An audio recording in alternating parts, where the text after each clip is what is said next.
तक हमारे टुकड़ों पर पिलता था, फिर आज हमें अकल सिखाएगा। ये कहानी है अबू जहल की। जो मैं कहूं वही इस शहर का कानून है।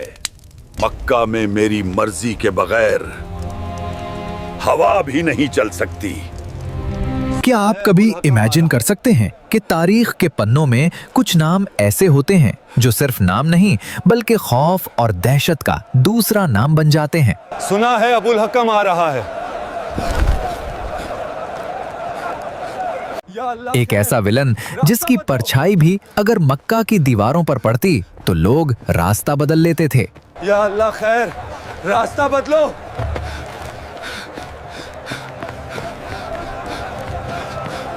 ये कहानी सिर्फ तलवारों और जंग की नहीं है, बल्कि ये जंग है माइंडसेट की। ये जंग है तकब्बुर और आजिज़ी की।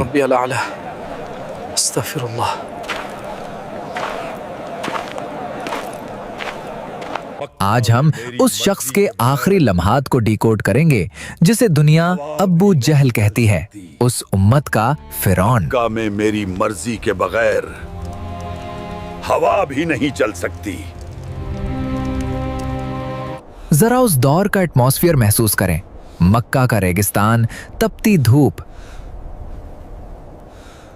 और उसमें गूंजती हुई एक भारी आवाज जो कमजोरों का जीना हराम कर देती थी। वहां खौफ का ये आलम था कि लोग अपने घरों में भी सेफ फील नहीं करते थे। ये दरवाजा हमें उसके गजब से नहीं बचा सकता। वो सोचते थे कि अगर आज अब्बू जहल की नजर हम पर पड़ गई तो शायद हमारी इज्जत और जान दोनों खतरे में पड़ जाएं। आज नहीं बचूंगा, आज मेरी बारी है। अबू जहल, जिसका असल नाम अमरू बिन हिशाम था, वो सिर्फ एक ट्राइबल लीडर नहीं था, बल्कि वो एक सिस्टम था जो जुल्म पर चलता था। जो मैं कहूं वही इस शहर का कानून है। वो साइकोलॉजिकल वॉरफेयर का माहिर था। तलवार से पहले इसका हौसला तोड़ दो। उसका तरीका ये था कि अगर कोई कमजोर है तो उसे फिजिकली मारो। मान जा, वरना ये रेत तेरी कब्र बनेगी।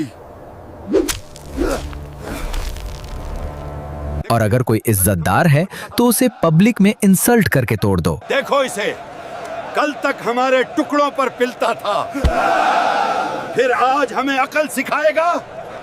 वो अक्सर कहा करता था कि मक्का में मेरी मर्जी के बगैर पता भी नहीं हिल सकता। ये शहर मेरी मिट्टी में है, यहाँ पत्ता भी मेरी इजाजत से हिलता है। उसकी एरोगेंस का लेवल ये था कि वो सच को पहचानता था, मगर सिर्फ अपनी ईगो की वजह से मानता नहीं था। हक तो यही है, मगर मैं बनो हाशिम के आगे कैसे झुक जाऊं? कभी नहीं। लेकिन कुदरत का कानून है कि जब जुल्म हद से बढ़ता है तो वो मिटने के लिए तैयार हो रहा होता है। मक्का की गलियों से निकलकर ये मामला मदीना तक पहुंचा और फिर हिस्ट्री का वो मोमेंट आया जब दोनों आमने सामने होने वाले थे। आज किस्सा तमाम कर देंगे। हालात तेजी से एस्केलेट हुए। कुरैश मक्का को लगा कि उनकी ट्रेड और उनकी अथॉरिटी चैलेंज हो रही है। अगर ये रास्ता बंद हो गया तो मक्का भूखा मर जाएगा।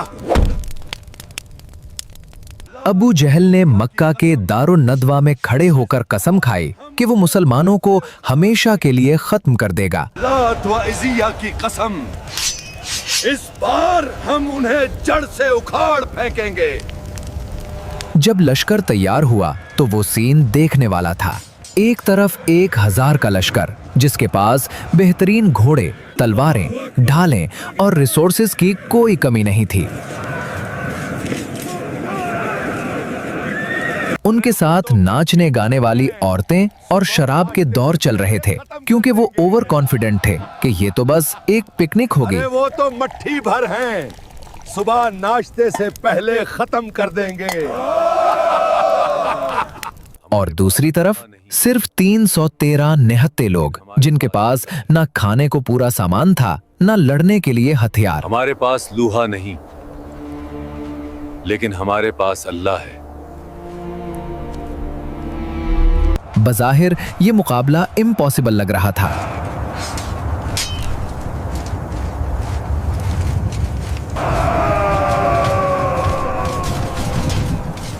लेकिन दुनिया नहीं जानती थी कि बद्र के मैदान में जो होने वाला है वो लॉजिक से नहीं बल्कि मिरेकल से होगा।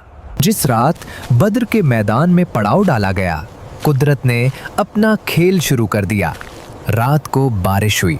ये बारिश मुसलमानों के लिए रहमत साबित हुई, क्योंकि रेत जम गई और उनके पांव मजबूत हो गए, जबकि अबू जोहल लश्कर की तरफ कीचड़ हो गया और उनकी मूवमेंट मुश्किल हो गई।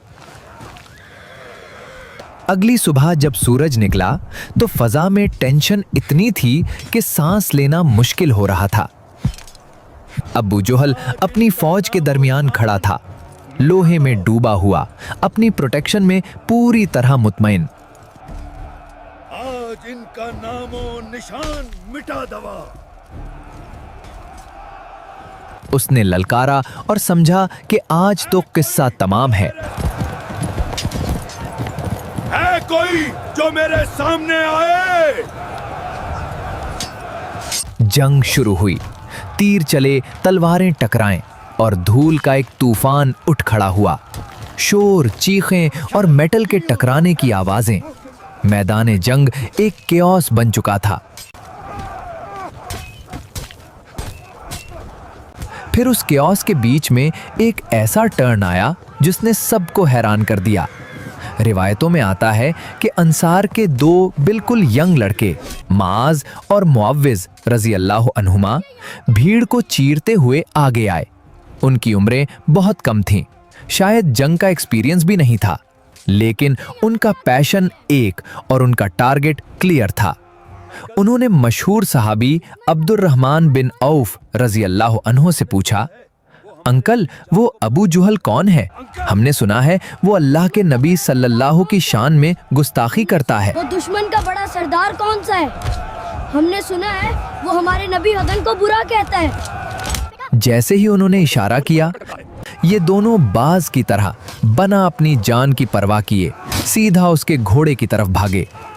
इमेजिन करें, एक तरफ अरब का सबसे बड़ा जंगजू और दूसरी तरफ दो निहत्थे बच्चे, लेकिन जज्बे ने लोहे को हरा दिया।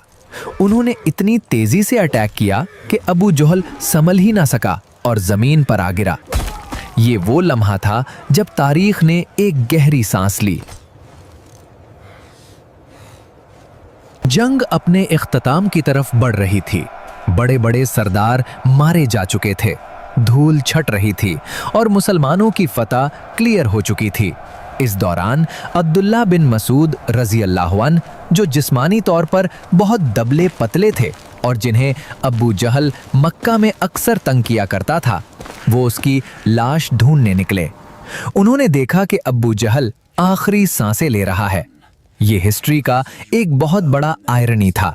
वो शख्स जो खुद को खुदा समझ बैठा था, आज उसी शख्स के पांव के नीचे पड़ा था जिसे वो कमजोर समझता था। अब्दुल्ला बिन मसूद ने उससे पूछा, क्या अल्लाह ने तुझे जलील नहीं कर दिया? मगर आप उस शख्स की जिद देखिए। मौत सर पर खड़ी थी, जिस्म जख्मों से चोर था, मगर तकब्बुर अब भी जिंदा था। उसने मरते हुए भी कहा, कौन सी जिल्लत, क्या हुआ अगर तुमने मुझे मार दिया? मैं अब भी तुम सबसे बड़ा सरदार हूं। उसने अब्दुल्ला बिन मसूद से कहा कि मेरा सर गर्दन के निचले हिस्से से काटना, ताकि जब नेज़े पर चढ़ाया जाए तो ऊंचा और रोबदार लगे। ये एटीट्यूड दिखाता है कि वो इंसान अंदर से कितना अंधा हो चुका था। बिलाखिर उसी मैदान में उसका खात्मा हुआ और उसके साथ ही जहालत का वो दौर भी दफन हो गया। बद्र का वाकया हमें एक टाइमलेस सबक देता है। ये हमें बताता है कि जब हक और बातिल का टकराव होता है तो नंबर्स मैटर नहीं करते, रिसोर्सेज मैटर नहीं करते। जो चीज मैटर करती है वो है आपका ईमान और आपका मकसद। अब्बू जहल के पास सब कुछ था, ताकत, पैसा, फौज, मगर उसके पास हक नहीं था। इसलिए वो मिट गया। और वो 313 जो बज़ाहिर कमजोर थे, उनका नाम आज भी जिंदा है। ये कहानी हमें याद दिलाती है कि तकब्बुर का सर हमेशा नीचा होता है, चाहे वो कितना ही ताकतवर क्यों ना हो। अगर आपको इस तरह की डीप और इमोशनल तारीख पसंद है तो लाइक जरूर करें और कमेंट सेक्शन में हक लिखें अगर आप मानते हैं कि सच